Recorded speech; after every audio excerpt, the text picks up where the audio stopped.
Hello, and welcome back to the dining room. Okay, yes, now you can officially panic. I did it again. I bought another lens. I just can't help myself. Now, this time it is not Mark Bennett's fault or Mark Bennett's camera crisis, which will be linked below because he's the reason I bought all my other lenses. Now, this lens is because of my own OCD. If you remember in the Tamron video, I believe it was, by the way, the Tamron 17-28mm lens is what you're looking at me through right now because, as you no doubt guessed, that means the lens I bought is for the A7C. Which, again, if you go back to the Tamron video, I said, well, now I have a kit lens, a wide-angle prime lens, and a wide-angle zoom lens for the ZVE10. But for the A7C, I just have the kit lens and a wide-angle prime lens. So what I needed was a wide-angle zoom lens. Well, I went on my hunt on the internet, and again, Mark Bennett does not really factor into this. But it boils down to there are really 4 good candidates for a wide-angle zoom lens full frame for like the A7C or the A7IV. And they are the Tamron 17-28, the Sony 16-35 Master, and then the Sony 16-35G, and then the Sigma 14-24. Now, by the way, this Tamron 17-28, I'll put some of this on the screen. It's around $900. The Sony 16-35 Master is around $2,200. The Sony 16-35G is around $1,200. And the Sigma 14-24 is around $1,300. I'm sorry, yeah, $1,300. Now, by the way, all of these lenses that I just named are f2.8 throughout the zoom range, except the Sony 16-35G, the cheaper one, the $1,200 one. It's f4 throughout the zoom range. Well, so I watched a lot of videos, and basically what it boiled down to is the one I wanted was the Sigma 14-24. Again, 2.8. And again, the focal length, 14 to 14, it's incredibly wide angle. In fact, it's 114 degrees. And like the Tamron 17 is 103, and the Sony at 16 is 107 at both Sonys. So 114, it was like, this is the one I want. There's just one problem. Already, as I mentioned the prices, the cheapest one is the Tamron. The next cheapest one is the Sony, but it's the F4. Then comes the Sigma. So it's the third most expensive. But wait, it gets worse. When you look at how much they weigh, the Sigma 14, almost 800 grams. Whereas the Tamron is 420 grams. Now the lightest one is the Sony 16-35G, which is 353 grams. And by the way, and the Sony G Master 16-35 is 680 grams. So the Sony G Master and the Sigma are very heavy. The Tamron and the Sony G are less heavy. Now, minimum focus distance, here the Tamron wins. It's 19 centimeters as opposed to 28 for the G Master, 24 for the G, and 28 for the Sigma. But here's the killer. Here's why, as much as I wanted the Sigma, it was the third most expensive. So already I'm leaning away from it. It had the best 14-24 was the best focal range, but in order to achieve that, it's incredibly heavy at 795 grams, but also it has this bulbous front element that it looks like a fisheye lens sticking out the front, which actually kind of makes sense, right? For a 14 millimeter, that's a very wide angle lens. So it's kind of a fisheye lens. Well, this has 2 problems. It brings up 2 problems. You can't put a lens filter on the front of this lens because that bulging out thing, there's no room, they can't fit it on, which means it has a rear filter. So you have to take the lens off of the camera body, and then there's a little place that you can stick a ND filter or any other kind of filter, and then screw it back. So already that's a pain in the ass. And then you go watch the videos where people are taking shots with it, and again, because of that big bulbous fisheye, even with a lens hood, you get lens flares out at the wazoo. I mean, there's this one video, if I can find it again, I will link it below, but where a guy was taking pictures in alleys and places where the sun wasn't shining on his lens. And he was getting all these weird lens flares and stuff because it was just so much glass. Anyway, so the Sigma kind of takes itself out of the running. The Sonys, okay, if the 16 to 35G was 2.8, well, it wouldn't be so cheap because it's the lightest. So I kind of want, and the smallest. It's only 88 millimeters long, and like the Sigma is 131, and the G Master is 121, and the Tamron's 99. So it's the smallest, lightest. If it wasn't for the F4, it would probably be it might be the winner, and also the price again. But the Tamron, it's under $900, barely. It's the second lightest. It has the f2.8 throughout. It has the shortest focal distance, and here's the winner for me, 67 millimeter filter size, which is the same as this lens and basically all my lenses, right? They're all 67 millimeter. The kit lenses are 40.5, but all the other three lenses I bought were all 67. This is a 67. So Tamron wins. So I bought the Tamron, but wait. Remember my discussion about resale price maintenance and discounting by loading up with a bundle? Well, guess what? The Tamron 17 to 28. Oh, there's nothing about the 17 to 28. Now I have a Tamron sitting over here, right? I have the Tamron 11 to 20. Well, I have a Tamron 11 to 20 right in front of me. And its focal distance is 11 to 20, but that's APS-C. Full frame equivalent is 17 to 30. This Tamron 17 to 28 is basically 17 to 28 instead of 17 to 30.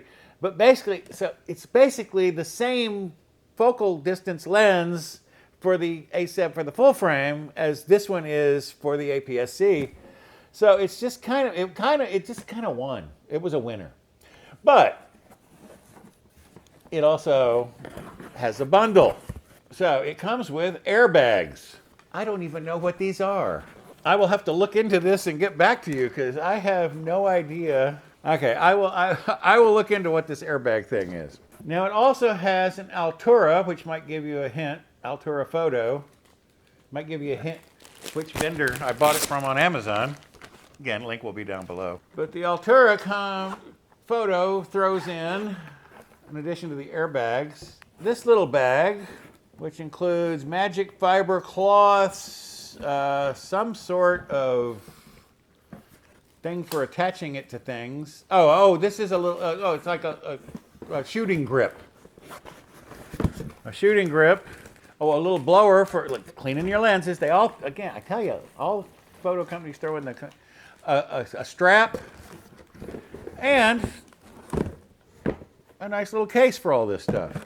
Now, what we really care about is the lens. So this is the Tamron 17 to 28 millimeter f2.8 throughout D1 3RXD lens. Shall we unbox the Tamron? Ooh, look, a little authenticity sticker. By the way, the beauty of buying these things from these camera companies through Amazon is that you get the Amazon return policies. So if there's anything wrong, you can just zip it back to Amazon and you don't have to deal with the third-party company. By the way, you've seen I bought a bunch of stuff this way. I've never had a problem. These are reputable companies. Okay, little booklets. Okay, we know from, remember the last Tamron came this way too, with the cardboard bracers holding the lens. And again, the paper bag, like this is pretty much a rerun of the unboxing of the Tamron 11-20 APS-C. It even looks like it. Looks a lot like it. The only one of the differences is, well, here, I have to take the lens cap on so you can see. See the thing moving inside? The 11-20, when you go to 11, the thing extends, which by the way gives another place for dirt and grit and stuff to get it down into. But here, this happens inside, and again, you can put filters on it. And like the other Tamron, the 11-20, it comes with the lens hood already attached backwards, and you can take it off and flip it around. But again, 17-28, and then a focus ring. Well, I've already showed you that end, and of course there's the other business end from the back. Showing it to everybody. Well, what we want to do now is put this onto the A7C. So basically, if I run with these two lenses, I essentially have the same lens on both cameras. Because the full frame here is 17-28, and then the APS-C is 11-20, which in full frame terms is 17-30. So I basically have 17, but to 30 over here and to 28 over here. Not bad, not bad. So I have it on 7. So that, by the way, and that 17 is wider than the 20, which was my prime lens, my prime wide angle lens that I got for the A7C. Let me just run down. Well, let me compare it to the prime, to the Sony. Let me just run down. So size-wise, the Sony is 84 millimeters long, and the Tamron, this guy, is 99. The Sony is 373 grams. This is 420. The Sony is 1.8, f1.8. This is f2.8. And again, the Sony is a fixed 20 millimeter. This is 17-28. So I can compare them, the 20 and 28. Minimum focus distance, the Sony's 18 centimeters. This is 19 centimeters. They all take 67 millimeter filters. This one, the Sony was 14 elements in 12 groups. This is 13 elements in 11 groups. They both have, the diaphragms are 9 rounded. They both have autofocus, and neither of them have stabilization. So they're very, very close lenses. This one, it's just the 20. I have the 20, and then I have a 17 through 28. And the 20 is at 1.8, and this range is at 2.8. So I basically have a lot of bases covered. So I'm pretty pleased with this as an additional lens. And bonus, it's not Mark Bennett's fault, because he didn't push this lens. I don't think he's never mentioned these lenses. He did, I think, push the 20 onto me, the Sony 20, that this is now supplementing. But now see, my OCD is satisfied, because now I have, for both cameras, I have a kit lens, I have a prime lens wide angle, and I have a zoom lens wide angle. And they're both Tamron zoom lenses, and they basically have the same focal lengths, because they're basically both, one's 17-28 and one's the equivalent of 17-30. It's like win-win-win. Oh, and by the way, now it's on the switch pod. But now, let's go for a walk. Okay, I can see this thing just focusing away. By the way, that's the other thing. The reviews all said that this thing had really good autofocus and silent, which is always important. So now we come through the living room.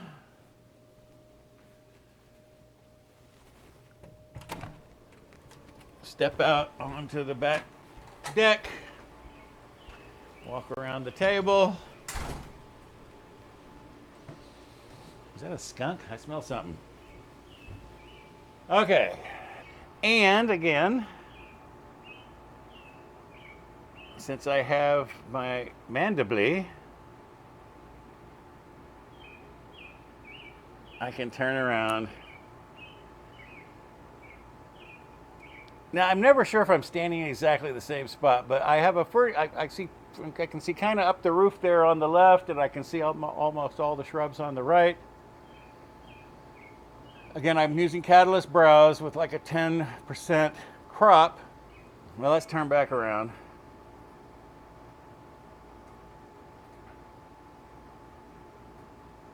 So, that's my arm fully extended. I'm holding it out as far as I can away from my body. I could not do this for very long. It's already starting to hurt.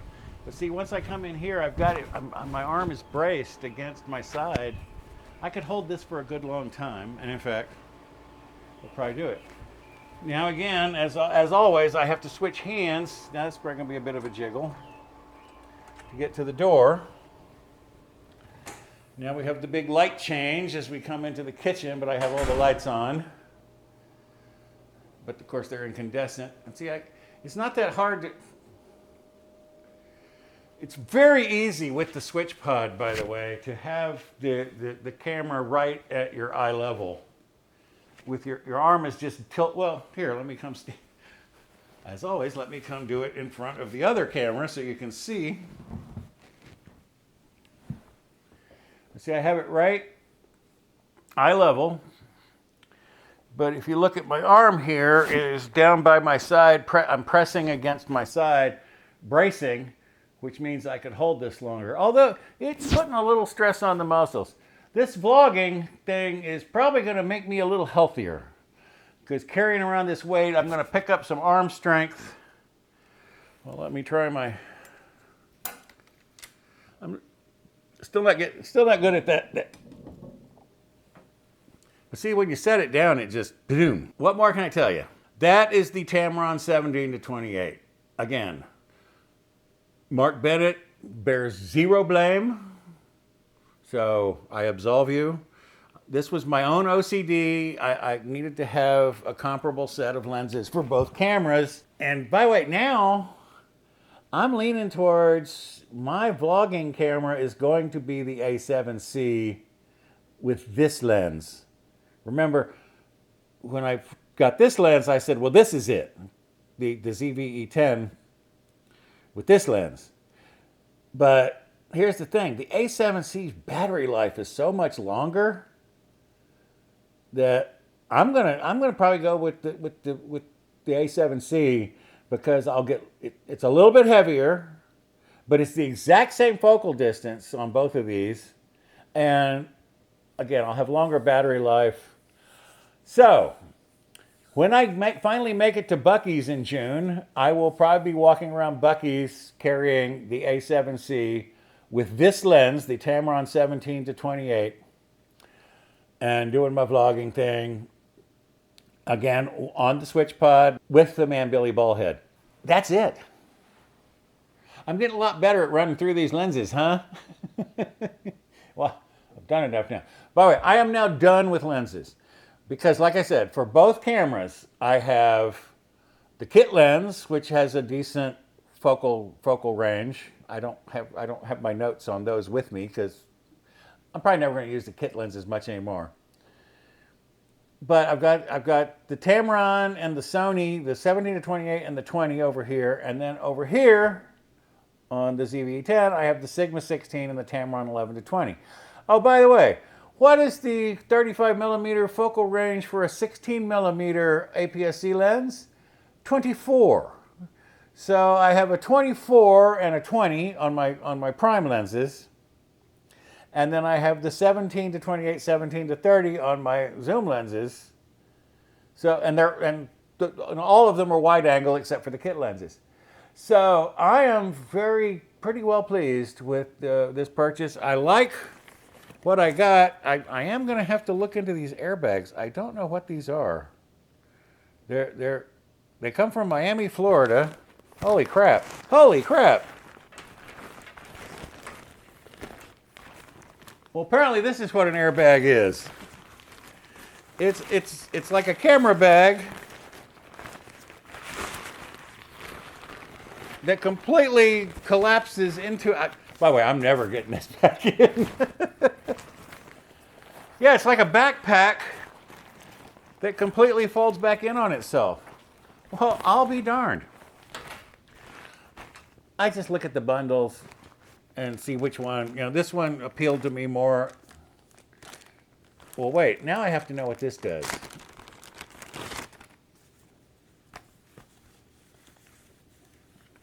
Oh, this one's inflatable. See? It's literally an airbag. And I guess you can blow this up and use it in here. And this little thing's inflated. Okay, well, this is kind of amazing. So, and again, bonus, didn't cost me any extra, but again, you can't really get this discounted, so you're going to pay the full price. So if you're going to pay the full price, you might as well. So again, look at my link below, and I link to this bundle, which I'm quite pleased with. So, what do y'all think? By the way, I moved all this stuff in here because I figure that this is where we talk about it, so I might as well have all the evidence behind me. So here are all my cameras and lens boxes. And by the way, there's some lenses back here too. Anyway, thanks for stopping by. I'll see you next time. Bye-bye.